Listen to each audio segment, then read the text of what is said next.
figure out what works and what doesn't work for you. And so I'm on a regular medication now, and I seem to be doing better, a lot better than what I have been in the past. And through all of that, it was a lot going on, because when I was younger, I went to the church to say, this is something that's happening to me, and I don't know. And one of the things I remember happening was where you're not faithful enough, or you're not praying hard enough, or I remember having those conversations. I went to a Catholic church at the time, and it was, you're not praying hard enough. Where's your faith? You have to believe, that, God can take this from you. And I'm like, I think it's a little bit more deeper than that. My faith has nothing to do with what I'm going through, because I'm a minister, been licensed for almost a year now, and I'm a minister. I pray. I have all the faith in the world, and but it still didn't keep me from going through what I had to go through, and if it's the will for me to go through it so that I can help somebody else know that they're not crazy, or that, what's happening to them is a real situation, and it's more than just, like I said, praying it away. So I want people to know that they're not by themselves. They're not alone in this battle. Excuse me. I want them to know they're not alone in the battle. There's a community out there of people who just really do understand and really, want to be supportive, and that gets what you're going through. Right. And so that's kind of how I got into wanting to share that with people in the mental health. Okay. Yes. Hello, I'm Pastor Alicia Gibson, and I've developed my ministry, Blessed to be Gifted, let's say 2009. I myself suffer from bipolar and anxiety. Actually, at the time, I hate to say coming out party, but yeah, I was had my own ministry, and actually I joined the church, and I must say they were very, very supportive with mental health. They allowed me to host meetings. They allowed me to talk to the congregation and the clergy. So I was very blessed about that. Yeah, that's a blessing. Yeah, because that doesn't happen a lot. They weren't one of those churches, to sweep it under the rug and, forget about it. So I was definitely blessed with that. Regarding my illness, my condition, that's what I'm trying to say now. Yeah. I've had the ups and downs. I've experienced don't want to take a shower, lay in the bed, everything that, the ups, like I said, the ups and downs, like you said, finding the right cocktail, all the medication shifts. But I found, I do a lot of volunteer work, and I'm not trying to criticize any therapy or anything, but that is my therapy, to help other people. I do a lot of classes and educate people. And one class I just had last week, they were like, we just look forward to the class. I mean, we was just compliments like a lot. And sometimes us with conditions, we don't want to go. We don't want to be bothered sometimes.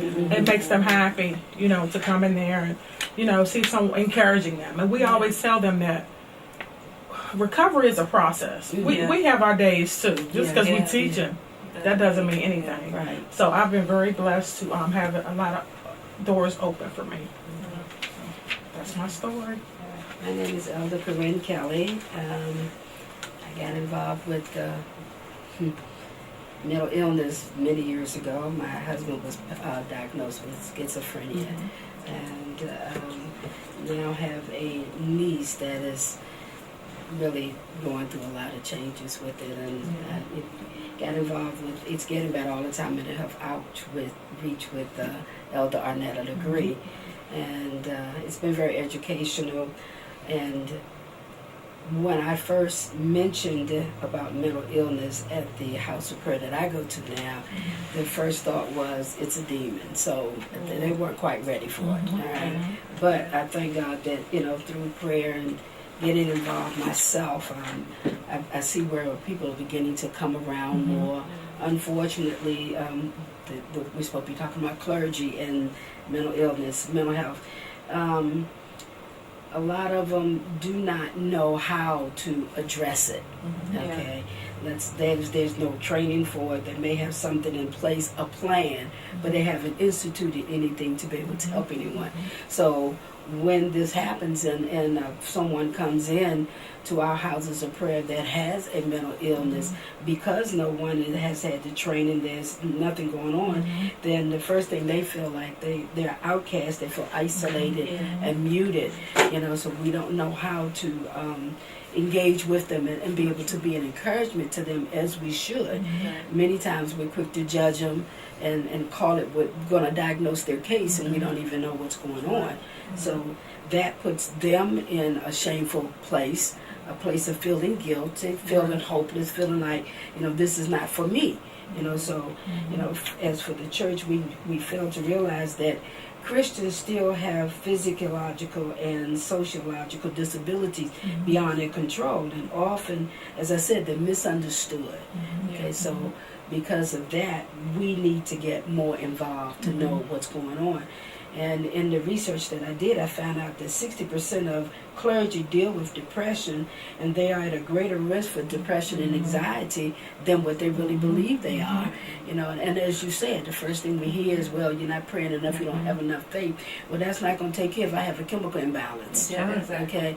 And as I said before, why would we call mental disorders a demon? We don't call diabetes and high blood pressure and any of these things a demon. Okay, it's still, the brain is an organ, and it can malfunction just like any other part of the body. So this is something we need to recognize.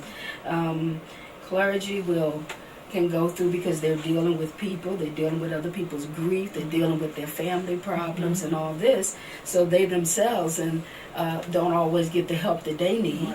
Okay, because the first thing I think, but you a pastor, but you a minister, what you doing going through this? Yes, we are, but we're still in a human body. That's right. Okay, and because of that, things are going to happen to us, and this is something that we need to be, aware of. And there was a research that was done by the Health Initiative at Duke Divine School, and they found out in doing a survey of 1,700 United Methodist pastors that 8 to 11% of them are already dealing with this. Okay, and along with those in the nursing field and those that are social workers, they're dealing with it also. Okay, but as I said, because of the titles, okay, a lot of times they don't want anyone to know that they're dealing with these things. Okay, but this is a constant thing that we need to be addressing to know how to help and encourage someone. I just had a question for you. You mentioned, I think, two things. Number one, that a lot of clergy people are depressed. That's number one. And then also how there are a lot of clergy who don't know how to help their congregation. I'm summarizing. They don't know how to help their congregation that's depressed. Right? So that's what I'm hearing you saying, two things, basically. Yes, okay. yeah. So with that, there needs to be some training, there need to be some education, and there needs to be some people in the congregation that are trained and on staff to be able to help those that come in. So what do you think that contributes to clergy being depressed? Let's say if I was a clergy person, what some things that could contribute to my depression? Taking on the problems of other people, okay, having to deal with, they deal with funerals, and then they deal with the grief of the family that come in. Then they're hearing other people's problems when they're having family and marital problems, and they're carrying these things, and not knowing where to direct them, where to go, or if they feel like that they didn't do enough to help that person, then the guilt comes in. So there's a lot involved in that. Okay. Can we do this? And I'm just saying this because I know I see some people on the line. This is live. It's getting better all the time, and we have 3 different organizations that are represented here. In addition to us, we have the Volunteers of America, we have Blessed to be Gifted Ministries, and we also have our new, you have so many stuff going on. Right, exactly. Can you name the ones, the latest one, the candles, but your ministry? Symphony Reads. Okay, Symphony Readers. You got a lot of kind of stuff going on. I say that because it's live. On that end. Thank you so very much. I say that to say because we are live and we kind of making some adjustments. So we thank y'all for bearing with us. Because that's the young lady who just moved. That's Pastor Alnicia Gibson of Blessed to be Gifted Ministry. She is our Montgomery County Suicide Walk Chair, and you'll hear more from her. But I wanted to make sure everybody got her pretty face, so that's why I had to. I apologize. So you were saying, Apostle Kelly, that when we talked about the clergy being depressed, right? How can I, as a clergy member, I have 500 or even 10 members, okay, and who depend on me every Sunday. You depend on me for Bible study. You depend on me because clergy go through a lot, right? Yes. I gotta preach. I preach your funerals. I preach your baby dedications. You borrow money from me, you don't pay me back, right? Then you talk about there's a lot of stuff that's going on. When do I have time to deal with my own depression, or how do I deal with it? How do I? And that's for anybody. It's learning to prioritize, which can't be an easy thing to do. Okay. And feeling like you need to be there and be ready for everyone else, but they need to have others that can assist them, those that they trust in the ministry, to be able to step in and do it. And I'm going to use this as an example. Moses' brother-in-law told him, he said, look out. He said, find 70 that's full of the Spirit. He said, otherwise you're going to kill yourself. Well, if he told him that, what about us today? We still need help. Okay, and you need to have people that are willing and obedient and are that you can trust in the ministry to be able to help people. Okay, and that in itself is a job, and having those that can.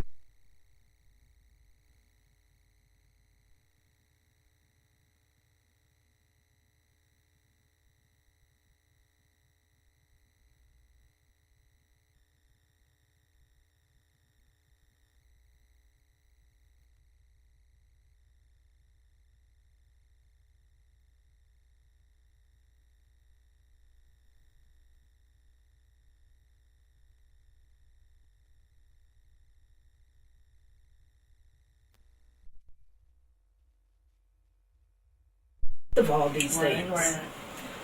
What I've noticed too with a lot of, I don't want to say mega preachers, is that if that preacher is not preaching, no one wants to be bothered. No one wants to come to church, so that main preacher can't get a break. Because if that preacher's not preaching, the tithes or offerings are going to go down, attendance is going to go down, so they have to learn to give themselves a break. But see, they don't have, just like in any position, if the person is gone, you always have to move. Someone should be ready to move into that position. But sometimes we put them on that pedestal and think they can be replaced. That's why a lot of them don't take the time to take off. And then when they fall, the folk are devastated. So my question is, I asked this question once before when something came up, and they asked about pastors. I said, so my question would be, how many of us are praying for our pastors? Truthfully, we want them to be there for us. They want us to pray for them. They want us to be there with our family when they want us to walk with us through this whatever we're going through. But how many of us are willing to be there for them? Okay, this is a two-way thing. It's just like in the home, the children until they grow up, they look into the parent all the time, and they're thinking, but as the responsibilities. That child's responsibility towards themselves as they grow begins to change, okay? So the mom don't have to be there for every little thing anymore. Well, that same thing should be able to carry over in ministry. But are they taught that way? Okay? So when we get to the point that we can only hear the word through certain people, then we have missed the mark, okay? Because the word is the word. So that's a teaching in itself. Okay. So it kind of goes both ways. So as members, we have to give our pastors permission to say I'm depressed. Yes. And then pastors also got it. So all of us got to be trained. Absolutely. Is what we're saying, right? Absolutely. Okay. Yeah. So how does a pastor, let's say you're talking to a pastor who's depressed, and when does he or she need to sit down? When does it get to the point where he or she needs to come to the congregation and say, okay, I need a break? I mean, how do you do that? Because a lot of times, because I've known some pastors who have done it recently. They have come to the congregation and said, I'm going through some things right now. I need to take some time off for me, right? And I think what I hear you ladies are saying, that it's hard for some pastors to do that because they get caught up in the grind themselves. I'm a mega pastor. If I don't come, people won't pay their money, pay their tithes and offering. And I think what we're saying here is that if there is a pastor that's listening to us, you have to get to the point where you got to take care of you, because it's sad to say it. If the pastor dropped dead today, we'll grieve for a little while. He was a nice person, right? Right, exactly. We're looking for somebody else, right? So the thing is, the pastors got to realize, to me, in my opinion, that they're not God, right?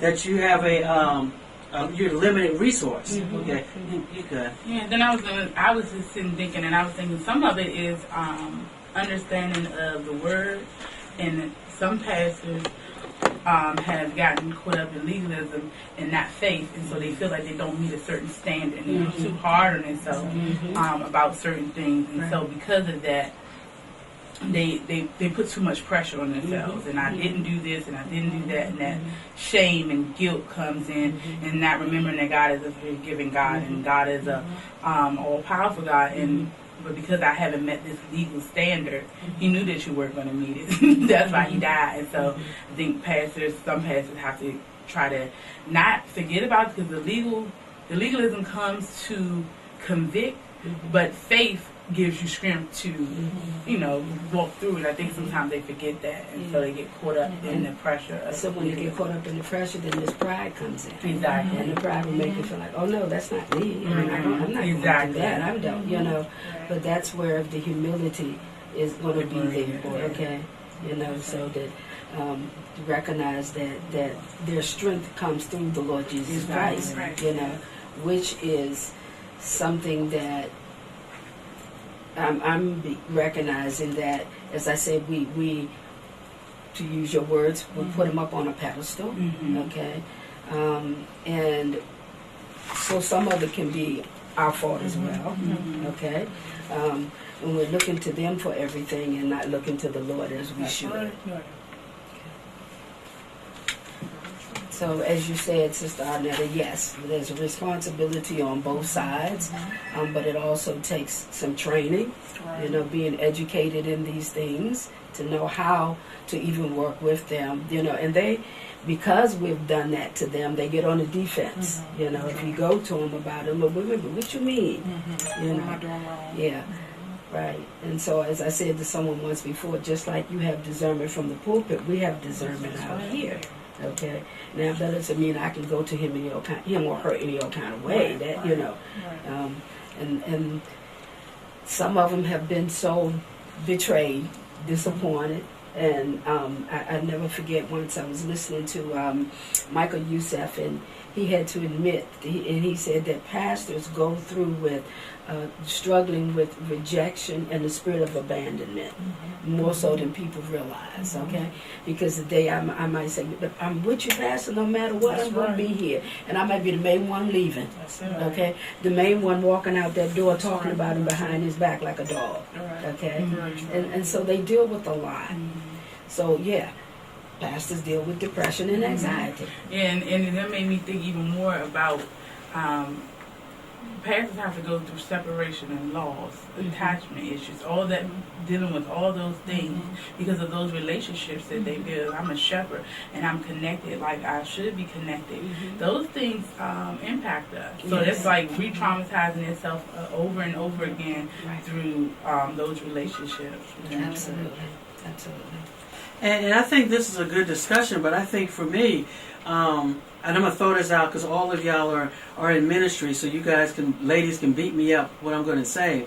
One of the things I think is so important, why, whether it's a pastor or whether it's anybody in the helping profession, we have to have good boundaries within ourselves.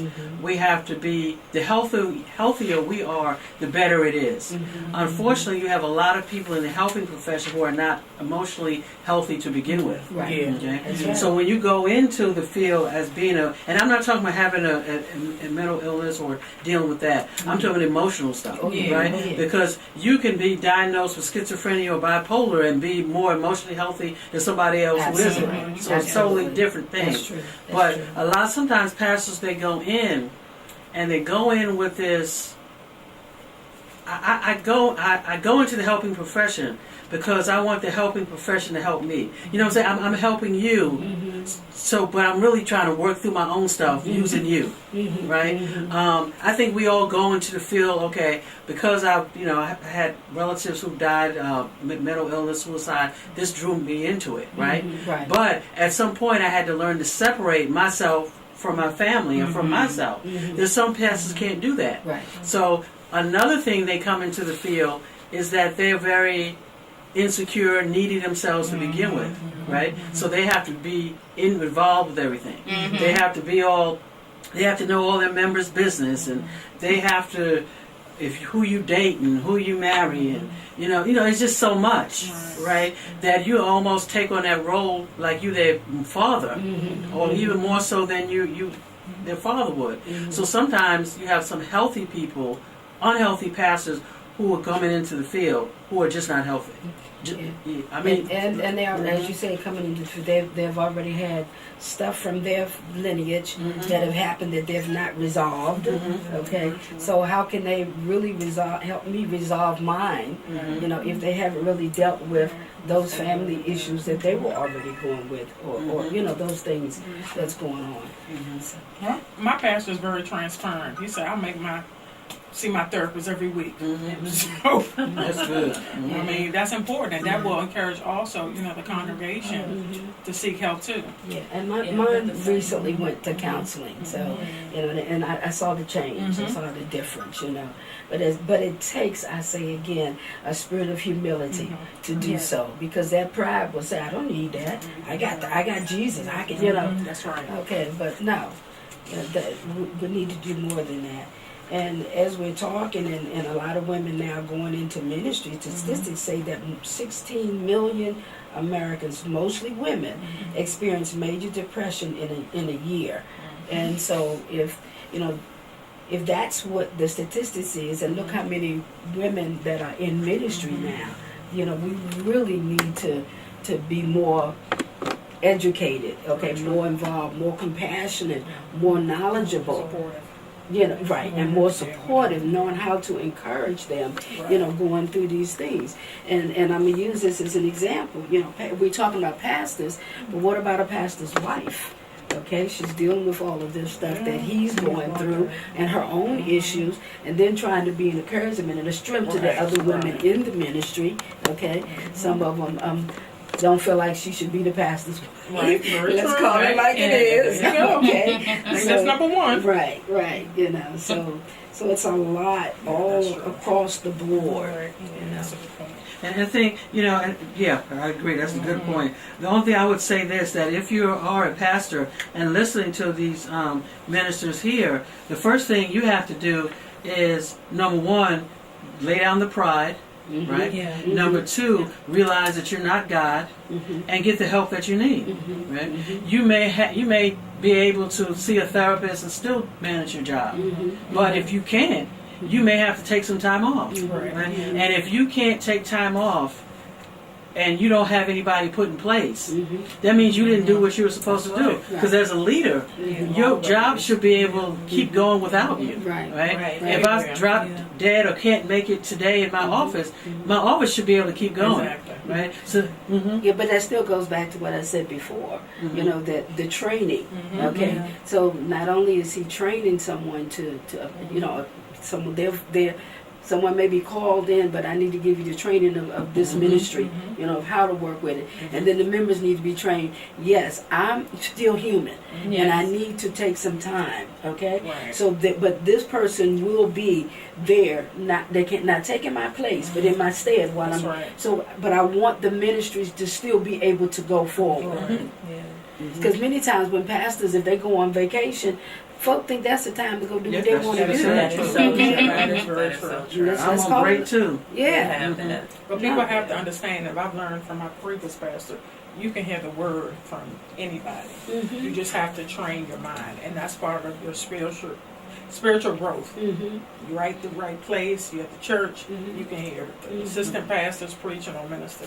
Something you can get out of it. Absolutely. Definitely, that's a big thing. So again, so pastors definitely got to be healthier. But then going back to what y'all were saying, as far as getting the help, pastors need to have training so they know how to help their congregation. Yes. And Yes. realize that everything is not so simple sometimes, Right. right? That's right. That there, because I always say like this: if Pastor Alicia, if I'm going through some things, and she says to me, "Well, you demon possessed," then I have a right to say, "Well, okay, well, cast it out of me." Absolutely. That's right. Absolutely. Right? Because if you have that kind of power, there should be no demon possessed people around you. Very true. So if you're praying and you cast it out, and I still have it, then we got a problem. Mm-hmm. Okay, we definitely have a problem. So when we talk about depression, depression in the clergy, we know it's a real big thing. It actually can lead to suicide, Yes. right? Yes. So I'm going to let Pastor Alnisi kind of go into the bunch of stuff over here. Yeah, can you pick my stuff up from off the floor? Okay. I Talk about switched up. suicide because this is 2019. We've had, I don't know, some major profile people in ministry actually committed suicide and actually or died by suicide. Right. And when I go back to the same thing. Why did these people? Were they healthy to begin with? Right? Were they honest about what you can and cannot do? If I know I deal with chronic depression or major depression, I have to be honest about what it is I can and can't do.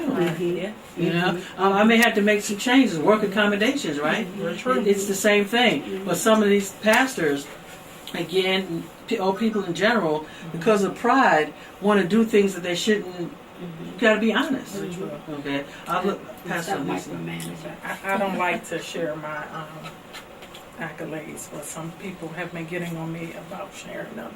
So I'm going to try to get out from, I don't know what it is, but not this year, the year before, the year after that, I was the chair for the Montgomery County Out of the Darkness Suicide Walk. Okay, so I got that out the way. That was hard. But anyway, suicide is, we all know is a big issue. Yes. Across the board. So just want to share some facts. On average, one person dies by suicide every 15 hours in the state. And we're talking about the state of Maryland. And let's see. Suicide is the 11th leading cause of death in Maryland. Let's see. The ages of 15 to 34 is actually the third leading cause. Unfortunately, that's not surprising. The fourth leading cause of death of ages 45 through 54, and the fifth leading cause of ages 35 to 44. So it's an issue. It's a huge issue. Once again, you really have to know the signs. That's very important. You have to definitely be there for that person. Like I said, know that you have to get educated. A lot of signs are, isolation, giving things away, writing a letter. And I always tell people now, I've kind of reworded, when they call me and someone's in a crisis for suicide, a lot of people do not like to call 911. They have a huge issue with that. So I have tried to turn it around and said, call the crisis hotline, or call crisis team. So that way the crisis team will come to their house and try to talk to them and say, but the ambulance coming down the street making all the noise with the with the fire, and you know what I mean? So that's kind of where I'm turning, because people just like, I don't want to call 911 for my family. So that's really seemed to be helping. But like I said, it's real. You just have to know the signs. A lot of people, I tell, when people are isolation, we don't like to talk on the phone. text them. Just say, how you doing? I'm thinking about you.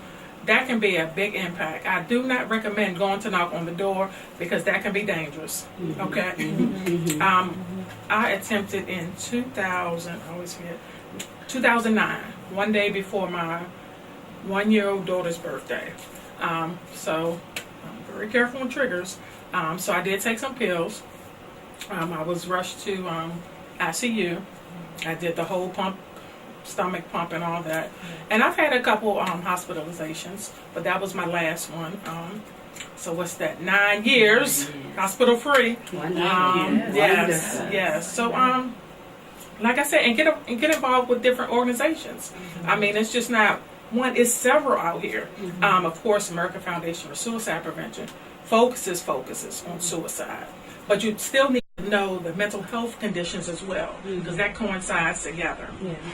So what else can I say about suicide? And actually also at the walk, and I always put this out there, some people don't like it.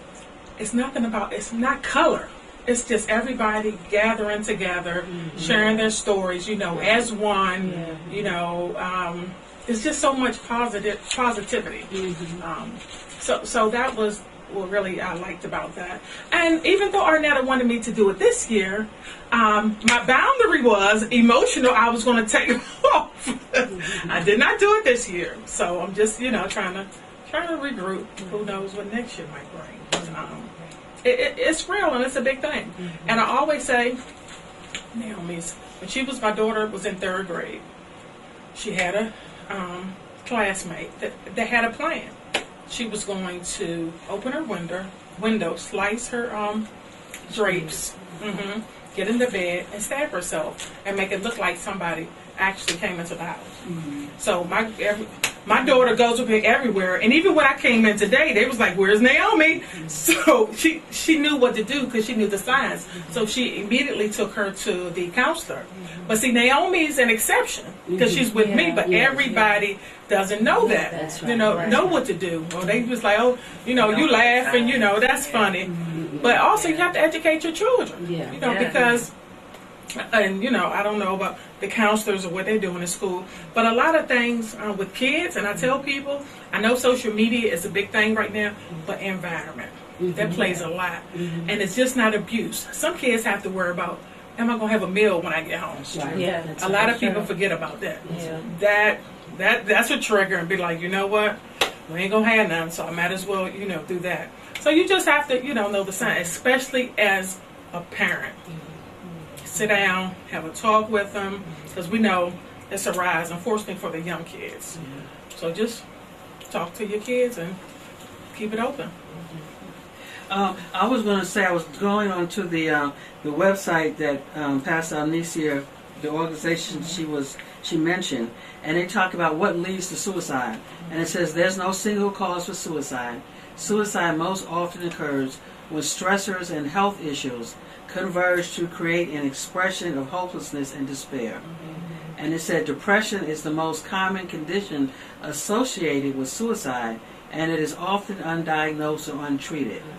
Conditions like depression, anxiety, and substance problems, especially unaddressed, increase risk for suicide. But there are some people who commit suicide or die by suicide or attempt suicide who may not be depressed. Right. So that was one of the things they wanted to make sure we stress. And then talking about the clergy, and again, I'm not beating up on the clergy, everybody, but one of the things that when we had these clergies really die by suicide, it was almost as if people were kind of blaming us, right? Well, pastors, they got to go through so much. You guys not paying tithes. You're not doing this. And my response was, that you may need to get out of the business. And before you have to throw rocks at me, let me say this.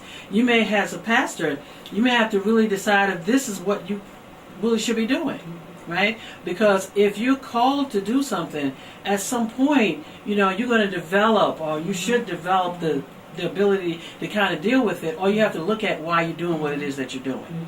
So I just want to kind of throw that back out again, because when we talk about why do people commit suicide? Again, there's no one reason, but it's a combination of things, right? And they're saying it's a combination of things. So people, you can't blame a congregation if a pastor chooses, or not chooses, but gets to that point where they do that. Or right? Because you have to really look at it. And to me, going back to what the minister over here was saying, that you have to, and I like what you were saying, is that you really have to look at your health and why you're doing what you're doing, and why you got to be honest, right? And you have to be willing to come to God. Some of us as ministers have to say, God, why am I doing this? Okay, am I doing this to deal with work through my own issues? Or if I'm doing this, if you feel bad, then it makes me feel good because I can help you. You know, am I making sense? It's kind of like secondary gain. Right, yeah, the secondary gain. I'm doing things. For example, I was doing a class, right? A mental health training class. And for people who are listening, this does go along with this. And I was doing the mental health first aid class, and it was a pastor came in with several of his members, right? The fact that I knew about mental health was a problem for him, because he wanted to be seen as the great, high and mighty, right? So in a case like that, it was like, that don't even make any sense to me. But it was that secondary gain. I got to be seen as the grand poobah, or the person that everybody comes to. And if I have to be seen that way, then I'm not going to necessarily refer you out, or I'm not refer you out to mental services, and I'm certainly not going to humble myself to get it as well. So when we talk about clergy, I think that's so important. Again, if we can emphasize the importance of the humbleness and realizing that we're not God, but in general, to understand there's no one cause why a person kills themselves. You know, a person could be depressed. I always say it's an untreated or poorly treated mental illness, but sometimes it could be a spontaneous act. Right? So it just kind of varies. And back to clergy, I have to. Actually, I kind of understand, because when you're overdoing helping others, sometimes you do say, "Is this really for me?" And actually, I've been in that place, and Janine knows. I've been questioning: do I really want to do this anymore? Do I just want to be a peer? But I know now I have to take a break. I have to take, a long extended break for me to regroup, because then I have to be. Have to pray and listen to God. I just can't pray and just be like, okay, I have to hear His response. And actually, that's the process that I'm in. I'm still doing work, but is it supposed to be, pastor, or is it supposed to be something else? That's something I'm still praying about. So we'll see. Just having those real conversations with yourself, because I think even as minister, you have to be real with yourself first. If you can't come to say what's going on with you, how do you expect your congregation to say what's going on with them? And I think when you look at the church, the reason why sometimes pastors or ministers think that they're the whole high and mighty, because you still have an overwhelming amount of people who go to the church first for their mental health concerns. They go to the church first. And that's why they need to work together with other people, organizations, to fill that gap, because you're a minister, but you don't know it all, and you have to be okay with that. You don't know it all, but I can refer you out, because it's about getting the person to help. And I think you have to have humanity, and a pastor is human first. They were born human first, and they have problems just like any and everybody else. And it doesn't mean that they're less of a pastor or less informed or less connected to God because they're going through what they're going through. But I think it's that transparency that we have to have as a minister. I know when I first came out to my congregation,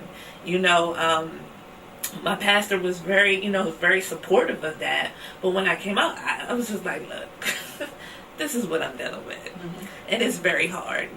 It hurts sometimes to even sit here. But, I'm not going to crawl under a rock. And, this is a real problem. And it was after after I, came out and, just talked and, had a real conversation, people's like, oh, well, I've been going through this myself. And I just didn't know that it was okay to even talk about. So let me insert this. That goes back to what Elder Arnetta said earlier. Because of this stigma, okay, people are fearful of even being able to express where they are. That's okay? right. Yeah. It's and it takes courage. It takes a lot of courage to be honest. It really does. But also, I must say, and then I'm trying to flip it. I've worked with some organizations. They go to the church, and I know sometimes that's hard to do. They'll make you have to, of course, be persistent, but they'll make an appointment with the church to come do a presentation. So that sometimes does open up a few doors. So sometimes, I don't want to say both ways, but you have to definitely be persistent because it's not going to happen overnight. It definitely takes time.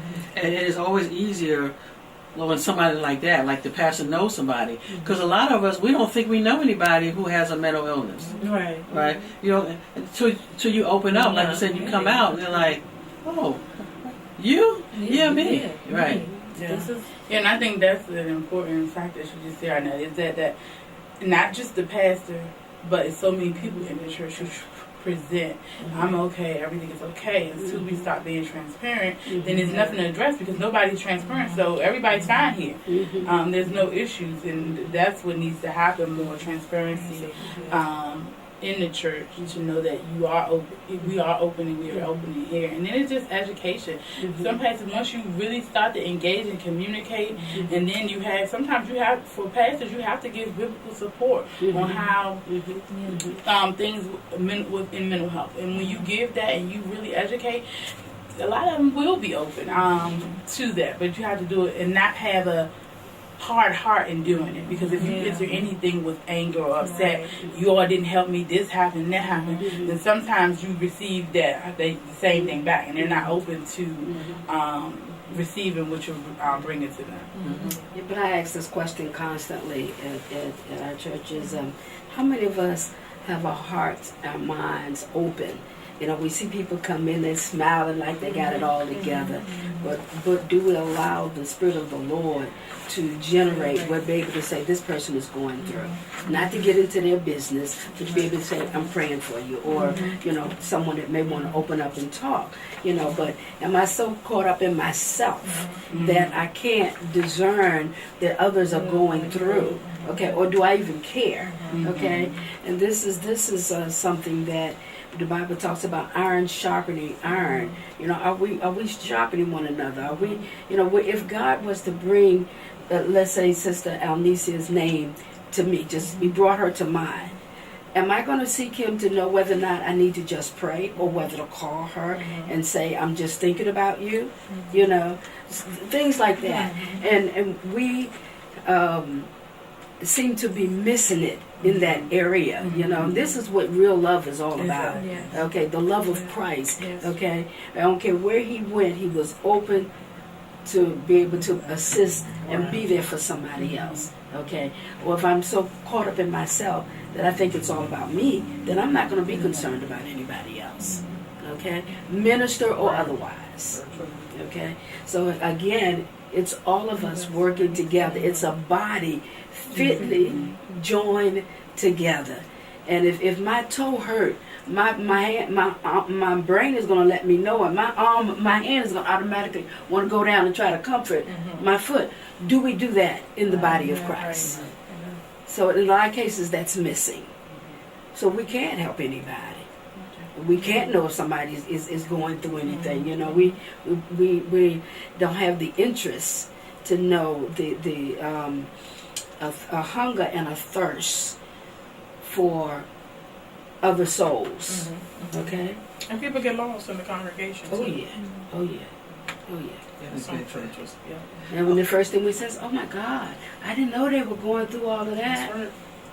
Okay, so where is the discernment? Where's the And that's why prayer? fellowship Where is the- important too. Yeah. And not just Sunday morning, having engagement with your church family, reaching out and seeing, so that I not only see you on Sunday morning, but I see you on a Thursday night when you something might have been different and you present a different way.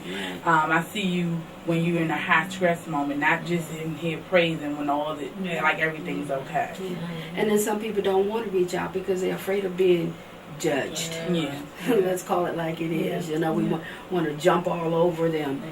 Shut up, be quiet, sit down. And I don't use that word lightly, but be willing to listen. Okay? And it's missing. I'm going to read some warning signs, and you ladies can jump in and give me any feedback. Okay. These are just some warning signs. Sleeping too little or too much, withdrawing or isolating, and I think Pastor mentioned that how people isolate. Showing rage or talking about seeking revenge, extreme mood swings, increasing the use of alcohol, talking about being a burden to others, talking about feeling trapped or unbearable pain, talking about feeling hopeless or having no reason to live, looking for a way to kill themselves, like searching online or buying a gun, talking about wanting to die or to kill yourself. Are there any other warning signs based on your experience that you think people should pay attention to? I remember when I was going through my, call it like it is, my husband had gone to jail. Here I am with a premature child, but they're telling me that she has a lung disease similar to emphysema. If she lived, the greatest possibility is mental illness, all at one time. And then a son that's starting to act up. And I was functionally doing today because of the children, but I wasn't sleeping at night, okay? And then you've got church folk, okay? I'm just calling it like it was. It was saying that seek God to find out how much of this was my fault. That's some of the things that I heard, during that time. And I remember getting on the church bus and someone said to me, the devil's already telling me, see, you're going to lose your mind, okay? You're going to end up with a nervous breakdown. You're going to go in a mental institution. Your children going to foster, and you're never going to see all this is going through. And I get on the bus and hear somebody tell me, you're as crazy as a buck. And the devil says, see, I told you were going crazy, okay? And so now I'm going into this depression that we're talking about. And I'm God, I didn't know where to go, who to talk to, whatever. But I thank God that along the way, because of some things that my son was going through, I got involved in counseling, okay? And we would talk about stuff. And so the question was in there, asked my son, how does he deal? He said, I go to my room and cry. He asked me, what do? I said, I go to my room and says, do you come together? That's why I keep saying it's important to come together, okay?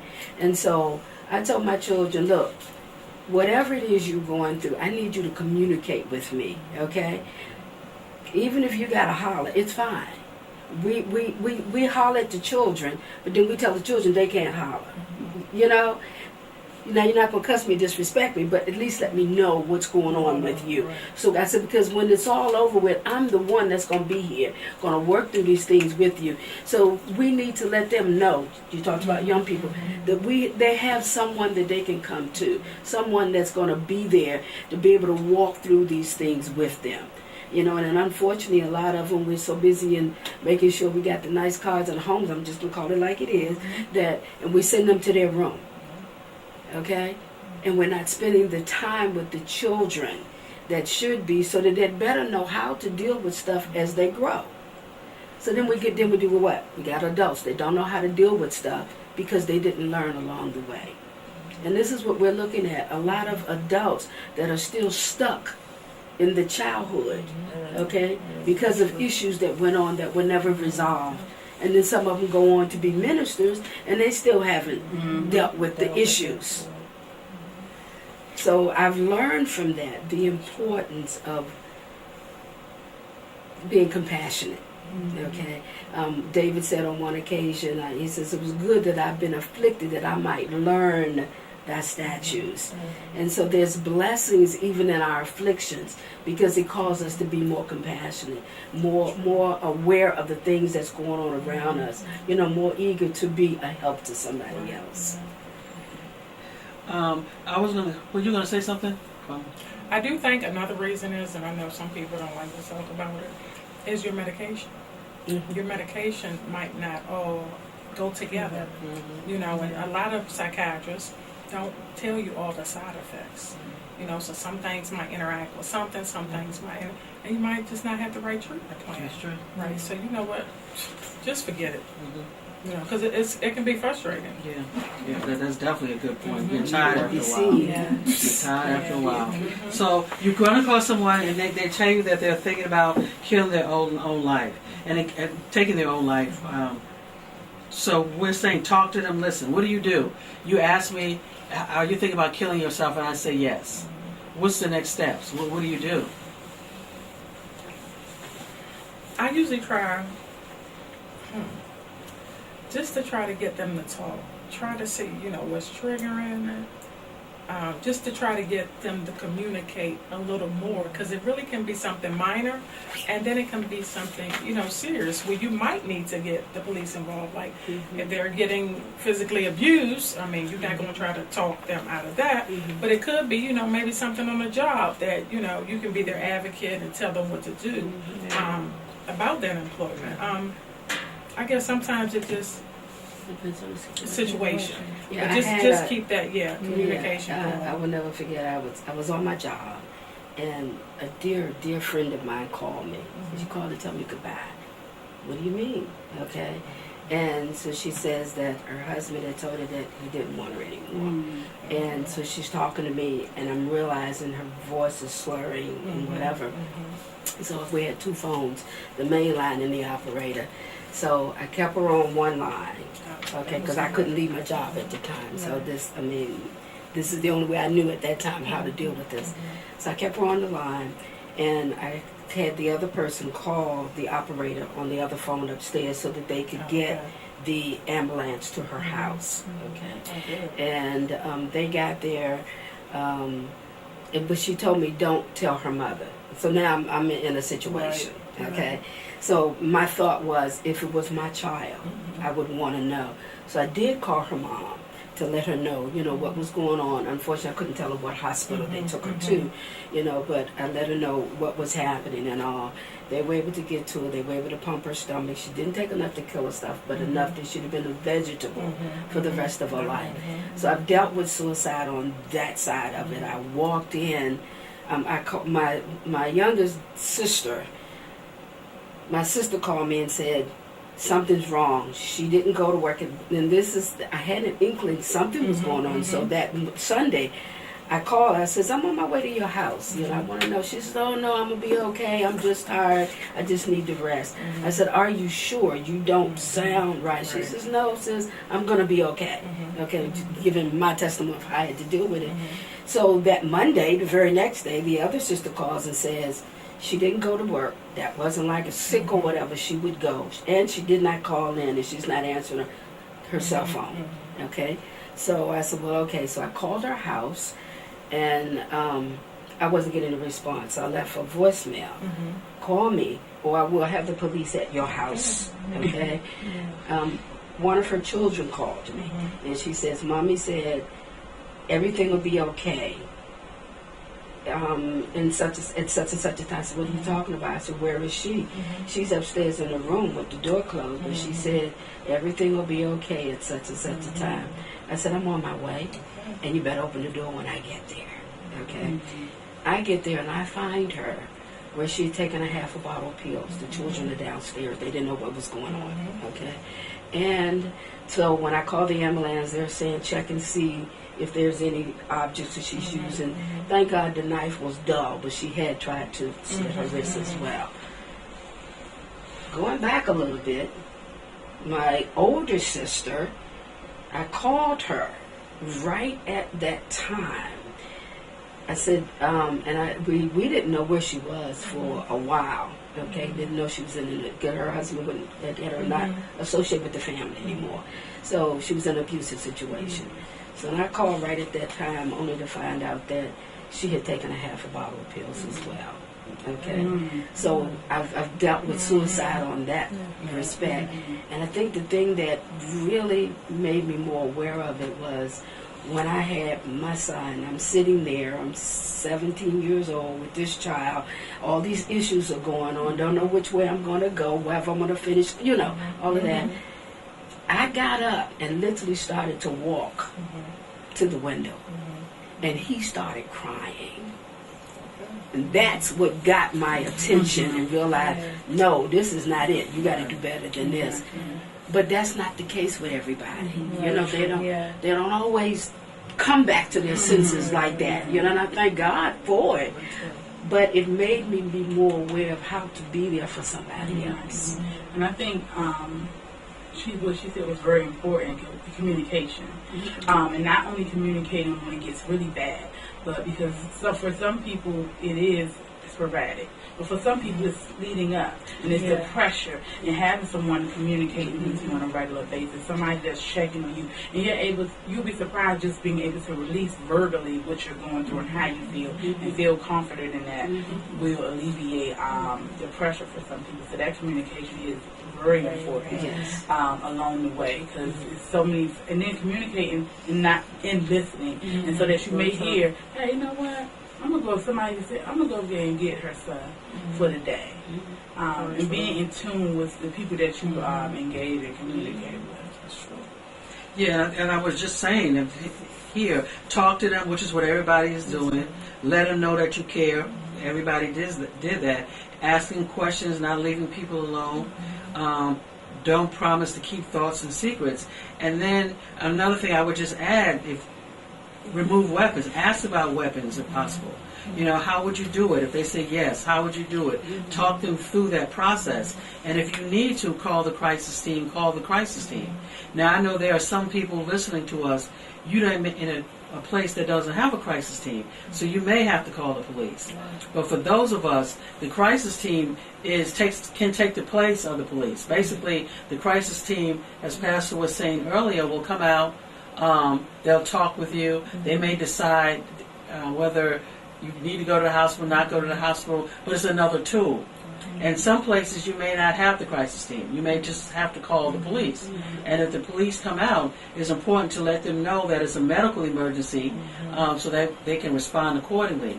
The only thing I'll just caution people, if you are in a jurisdiction where you have those specially trained police officers, because some jurisdictions have that. They have it where the police officers are, crisis response officers. You can ask for one, and they'll send one out. But keep in mind, when those officers come out, at some point they're still officers, right? So they'll come out, they'll be nicer, they'll talk, take more time. But depending on what's going on, they may have to make decisions. And also, you have to ask yourself, if you are in a jurisdiction where you do have a crisis team, what's the difference in calling the crisis team and the police? Well, you want to you can call both.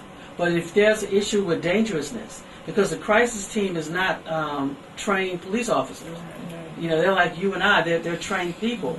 But if there's an issue with dangerousness, you want to just go out and call the police, right?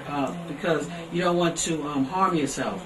But also, too, I think something that was said as well is that after the person gets help, you still want to follow up with the person, right? You still want to engage with them. You don't want to just leave the person kind of hanging, so to speak, because you do feel bad. For some people, they have thoughts like, I feel like I'm no use. You don't want to try to guilt the person. If the person says, I'm thinking about killing yourself, you don't want to say, well, you have a lot to live for, or the Lord, let's just pray, or God wouldn't like that, or anything to make you feel guilty. Right? You want to kind of be supportive of the individual, because that person could be depressed, not necessarily. So can we pray the depression away?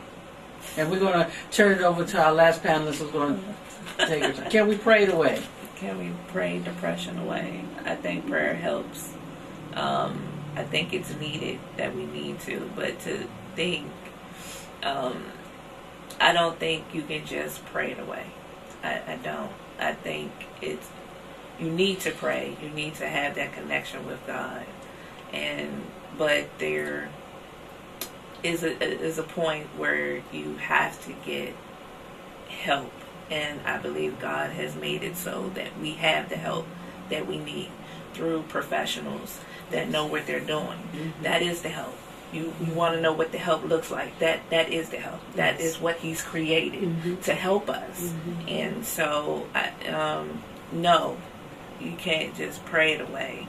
You have to look at it in terms of what God is putting in your path to help you. And if that is a psychiatrist, a therapist, if that's organizations, they're all there. That's why they were created. That is the help. We want to know what the help looks like. And, the help is right there sometimes in front of our face. But, we think, oh, if I just pray this, what happens if you're not delivered? What happens then? That becomes a real question. And, well, if this person was saved, then why can't I be saved? And you have, those are real questions that we have. And it doesn't mean God has left you. It doesn't mean God has left you by any means, no. But I believe you have to look at the help that He's giving you. And that help is, therapy. That help is psychiatry. That help is other communities that understand what you're going through. That help is being transparent with what's going on with you, and being able to say, you know what, and the one thing we have to come outside of our minds is, I can do this on my own. We have that sense that I can do this on my own. No, when you open yourself up and you really say, God, I can't do this on my own, that's when the help comes. Yes. That's where it comes from. Is being said, I can't do this on my own. I can't be the one-man shop in this. And God sends the help in different ways. And what helps one person doesn't necessarily help another person. And so that's why we have to communicate with one another, because some things I might say may help this person over here, but it's something that Anicia would say that would help someone totally different. But we're all helping. So that it's us coming together with these panels like this, that I believe God has put us together because we're helping a range of people with different situations, different circumstances, and we are the help. And that's what I think we have to realize when we look at it on a faith-based situation. God has put us that we are able to help. I look at my kids, I have kids, and they already know how their mother is. And I see the symptoms sometimes when they start talking. My little boy, he starts saying little things. I'm looking cross-eyed at you. My daughter's in therapy because I'm like, nope, we're not even playing these games. No, you need help. And right now, I'm not able to help you. But we're going to get you some help. You need to talk to somebody. And, and that's me being a parent saying, okay, yeah, this is my child, but I can't do it by myself. I'm not in a position to help her. I can barely help myself sometimes. So, God, what do I do? Send her to a therapist. It's okay. That is the help. That is the help that we... You know what? This just hit in my spirit, and I might upset some people. Praying it away, but you know what? Nothing is impossible that God cannot do. No. Right. So sometimes we have to remember that. Sometimes He will answer your prayer, and sometimes He will not. Right. But prayer can break through some things that we could never imagine. Oh, yeah. But again, like I said, all our prayers are not answered. So maybe it's not meant for you to be healed at this time or this moment. That's just like anything else. I've known people that, stage 4 cancer, then stage 3, then, hey, sometimes, you got to work it together, because nothing is impossible with Him. But you just can't pray and just be like, okay, I don't need to see my psychiatrist. Right. Everything is together. So what I'm hearing both of you say is, be that helper, but know your limits. Okay, number one, number two, and I appreciate what you just said, because I was thinking the same thing. God does not heal everyone, but He's giving you the strength to still be able to go through whatever it is that you're going through. That's where the prayer comes in at. Is if you pray for that endurance, you pray for the wisdom, you pray for directions. Okay, so prayer is one of the main keys in it. It's the source to get you to the resource that you need in whatever it is that you're going through. Yeah, I was going to say, and then we have to make sure that our interpretation of healing is not what God is doing, because sometimes God healing is us coping. When we think about recovery, I can't say my recovery is your recovery, so you can't say my healing is not your healing. So my healing may be me going to therapy, my healing may be me taking medication. So healing can present in different ways. So death could be healing for somebody. Yes. So when we think about God, and He says, "My grace is sufficient," so He's still in it that you're going through it. So yes, you had this storm, but I'm still managing because I'm there, and my grace is following and covering you. And I just wanted to add, when we're talking about depression here, we're talking about the DSM-5 diagnosable depression. And like we were saying earlier, a lot of times people use the word depression in different ways. So we're talking about that major depression that lasts at least 2 weeks and affects your thinking, feelings, and behaviors, your ability to work, to engage in activities. So we're talking about something that's a disorder. When you're really depressed, like we were saying earlier, headaches, aches and pains, crying, loss of motivation, withdrawing from people, and there are different types of depression. You have major depression, you have psychotic depression, you can have seasonal affective depression. So there are different types. But when we talk about major depression, we're not just talking about quote-unquote depressed, because everybody feels depressed at some point or another, depending on what's going on in our lives. And there are a lot of signs and symptoms. Depression affects the way that we think. And we can't just say, go take some aspirin or just lay down, because that may not work. It's not that simple. We're actually, and I just wanted to say, depression will look differently. Women, for example, more often have feelings of sadness, worthlessness, and guilt. Men with depression are more likely to be tired, aggressive, irritable, and sometimes angry. Older adults, their symptoms tend to be less obvious, and their symptoms may be related more to medical. So keep that in mind. Older children, for example, who are depressed, may get into trouble at school, be irritable, have other diagnoses. Younger children may pretend to be sick. So that's just something just to kind of think about. So it'll look different with different people, but I think the depression is a major illness, and we all have to be careful about that. We have to realize we just can't put it under the rug. And like everybody said, depression, prayer, of course, prayer and everything, but you still may be depressed, because we know that the prophet, he prayed and he was still depressed. I'm talking about Elijah. Elijah. Okay. Prayed and he was still depressed. But what happened? He needed some rest. Right? He needed some time away. He needed a break. So the Holy Spirit had a treatment plan for him. If you will. I know you had some other things on your paper you were going to share, or did we get it all?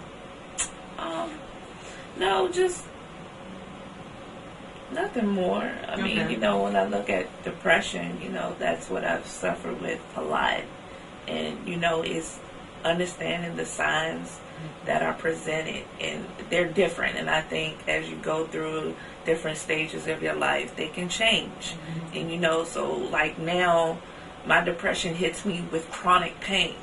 Like my feet started to hurt so bad, and I'm going to the doctor trying to fix something.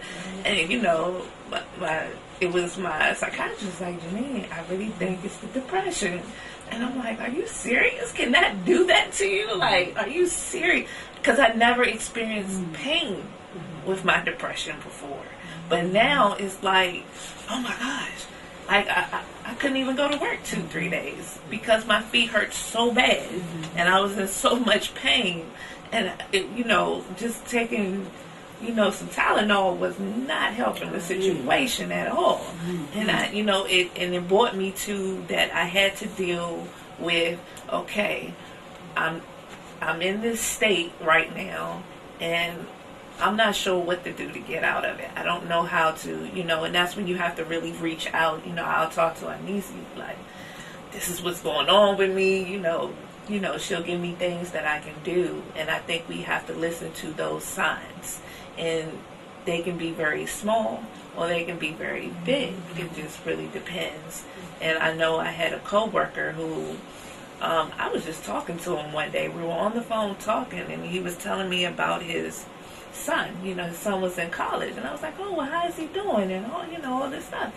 And he started telling me some questionable things, to the point where I was like, I need you to get off the phone with me, and I need you either to call your son or call 911 or call the school, because something isn't right with this kid right now. And he's like, Janine, I said, no, call me back after you talk to your son, because something is really not right. He was telling me how he was just kind of withdrawn. He kept going to the roof. He was always by himself. Just like his eating patterns. He doesn't want to talk to nobody at school. He's having a hard time with his classes, and he's not talking to anyone. And I said, you need to get off the phone with me right now. Seriously. You need to call your son and make sure he calls you back. And if he does not call you back, you need to call the school and figure out where he's at and get him some help. And then, I said, call me back, let me know what happened. Just let me know what's going on. And he calls me back probably like 2 weeks later and was like, oh my God, Janine, you were so right. And I was like, I knew it. I told you just the signs that you were giving me. And so that's why we need to share what we know with other people that are in a depressive state or not, because here it is, someone who's just thinking his son is talking and not really honing in that something isn't right with how he's talking. So we need to share what we know. It's not just for us to keep it to ourselves, but to share that knowledge with who we know, based off, because sometimes it's just based off our experiences.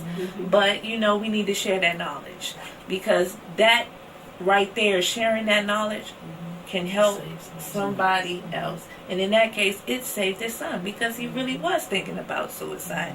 He really has a depressive disorder, and and he was able to get him help. But so that's we have to share what we know. That's why I just think these panels are so important, because it helps people. You have the main organizations, but then you have communities who are not linked to those organizations, but they still need the help in those communities. Like, I can go into my community right now. They don't know what American Foundation for Suicide Prevention is, or NAMI, or any of these things, but their kids are there who are suffering with these illnesses and diseases, and they don't know how to get them help. So, me being in my neighborhood, seeing this, I have to share what I know.